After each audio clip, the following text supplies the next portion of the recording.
Локалната власт во Пробиштип ќе бара старото хидроеловиште да се затрупа. Градоначалникот на општина Пробиштип Драган Анастасов вели дека идејата и предлогот е во интерес на здравјето на луѓето. Досега за ревитализација на оваа јаловиште се споменуваат дека има заинтересирани кинески фирми, а во поново време и германска компанија. Старото хидроеловиште во овој рударски град е едно од 7 тежешки еколошки точки во земјава.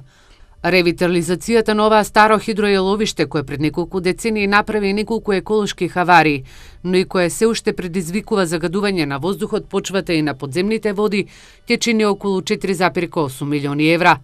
Локалната власт нема пари за да го реши ова еколошко жариште и затоа централната власт го презеде проектот.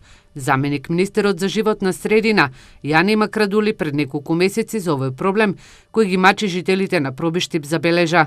Па има заинтересирани инвеститори, владата има своја една проекција на активности.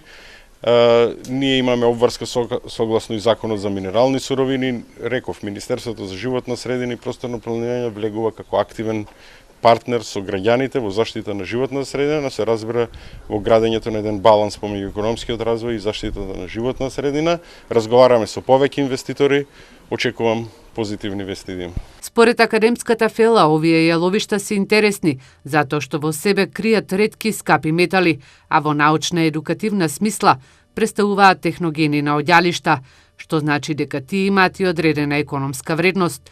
Но како што забележуваат, државата треба да донесе посебен закон за нивно давање под концесии.